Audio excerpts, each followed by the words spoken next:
Devin Carter has returned for Providence. Perry for the lead, puts it in, plus the foul. A chance at 4 for Tyler Perry. Malavi Leon's last season, the first player in Missouri Valley history to record more than 50 blocks and 50 steals in a season. Zid Powell drops the hammer.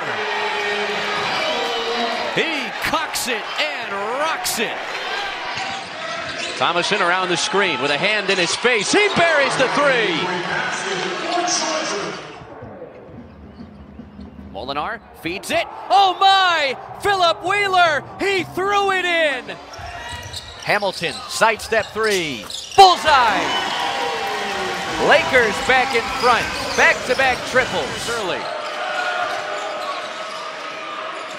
Day Ames circles underneath. McNair, look out below! King tees up a 3. Splash! Louis has 10 in the first half. Looks like UTEP's going to play it out. Cone ties it up! A straight-on 3. 6 seconds left. Here comes Powell into the front court with 2. Hardy for the win. Yes, sir! Around the world and down. And UTEP wins it at the buzzer. College basketball comes your way this afternoon from Nassau in the Bahamas. We welcome you to the 3rd place game of the Bahamas Championship as the Providence Friars take on the Georgia Bulldogs. An absolutely loaded field lived up to the hype in the semis on Friday. Miami pulled away down the stretch from Georgia. K-State outlasted Providence in overtime. Cats and Canes will meet in the title game after this one. It is great to have you with us. Welcome to Baha Mar Hoops with the All-American and National Champ Kyle Macy. Chris Sylvester on hand. Sam Hyman will join us shortly.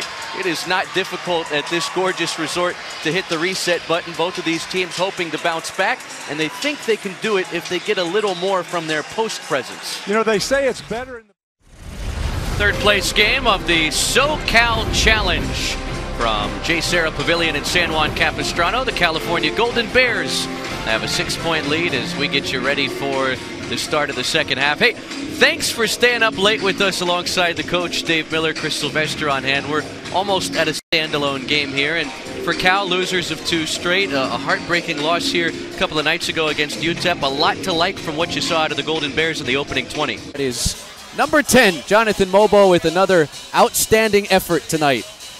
I already dapped him up. He didn't leave me hanging. 71-70. Fantastic finish brewing here at the Baha Mar Resort in beautiful Nassau. No shortage of fine dining, blackjack tables, water slides, pools, pina coladas, nature things with turtles and birds, pink flamingos, sharks. Pink flamingo yoga is my personal favorite. I saw you out there in your tights the other day. Okay, yeah. Well, hopefully you didn't get any footage of that. Yeah. 7 minutes and 6 seconds left here. Kansas State trying to win a game over a Big East team for the first time since they knocked off Creighton in the 2018 NCAA tournament. Last time they were in one of these pre-conference neutral site events, they won the Cayman Islands Classic last season, so not terribly far from here. Trying to set up a date with Miami in Sunday's championship. Wildcats trail by 2 out of the timeout. Devin Carter has returned for Providence. Perry for the lead, puts it in, plus the foul. A chance at 4 for Tyler Perry. K-State went real simple that time. They put a postman and their best scorer, Perry, in a 2-man game, cleared the other 3 players away, so there was no help, and the defense got caught in that pick. If they had gotten over, then McNair was going to post up strong. He's got a height advantage right now and weight advantage against Castro. The 5'11", fifth-year senior from Fort Coffee in Oklahoma. Under-recruited out of high school, spent 2 years at Coffeyville Community College, won an NJCAA national championship, 2 seasons at North Texas, now finishing a highly decorated college career at K-State, and he puts the Wildcats back in front. The 8th lead change. Part of a 7-0 run for the Wildcats. Does Providence have a response? Carter tried to draw the foul, gets it back along the baseline and turns it over. Here comes Day Ames, and he's fouled. The foul on the floor, but both teams in the bonus. And Ames, the true freshman, will strut to the stripe. Carter trying to use a little NBA move there that time. The defense had a hand in on the body, so he just swung and got that arm of the defender on his arm, but there was no call. And Ames being aggressive as his game is, going to the basket. This is the 1-and-1. Ames 2 for 2 at the free throw line in this one. 5 of 7 on the season.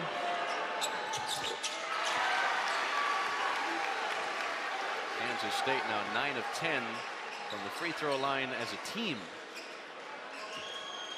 Well, they shot 9 free throws last time out against South Dakota State. The freshman splits the pair. Bryce Hopkins rebounds.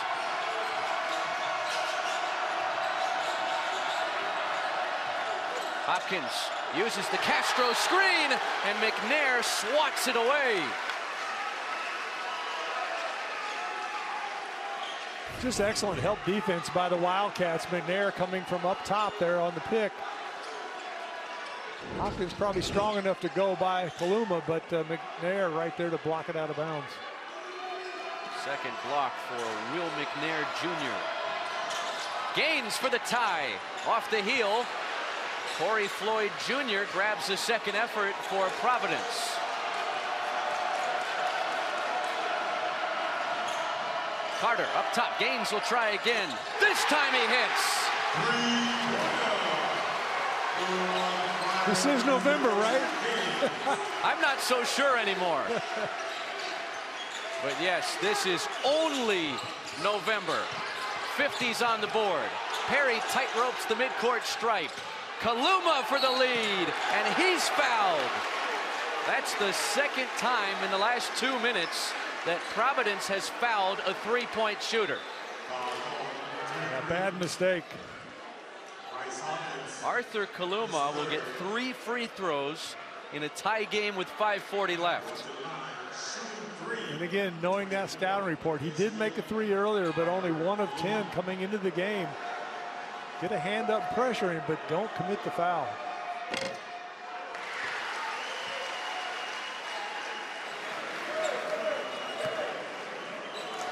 A junior from Glendale, Arizona. His 5th career game against Providence.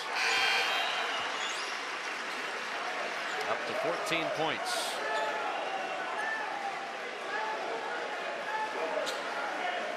Was on a Creighton team that went to the Elite 8 before they were knocked out by San Diego State last season. They played in the World Cup qualifiers too for Uganda. With some international experience. Kansas State by 3.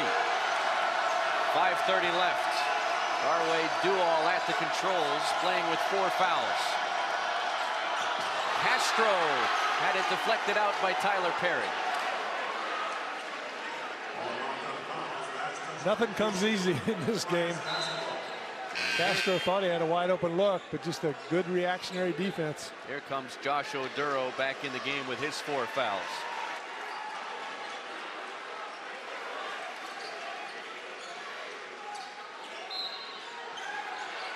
So Duall and Oduro out there with 4 fouls for the Friars. Hopkins drives and kicks. Carter matched up with the other Carter in the corner. 5 to shoot and a reach-in foul called. It's the second on Cam Carter, and Devin Carter will take the 1-and-1 for Providence.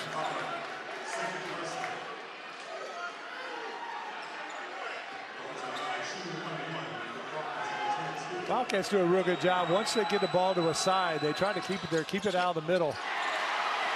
Devin Carter misses the front end.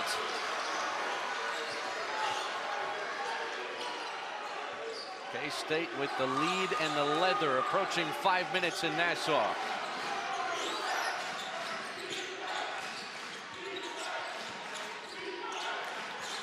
Kaluma crosses over on Gaines, fades, fires, and missed it. Hopkins clears.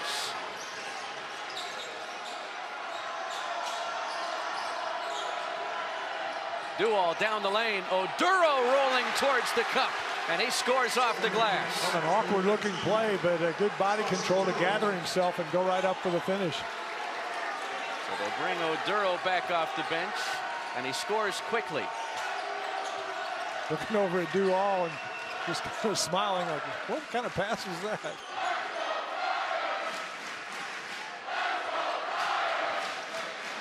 One-point game approaching 4 minutes. Day Ames gets past Oduro and misses the layup. Out of bounds, last touched by Providence. Ames has that ability to get in those creases and kind of slippery being in there and getting to the basket. Just couldn't get that one to go. He was able to hang in midair for a while. And Kim English trying to protect Josh Oduro. He badly wanted to stay in the game, but they'll try and wait until the under 4 timeout. Carter picked up by Hopkins. Perry resets.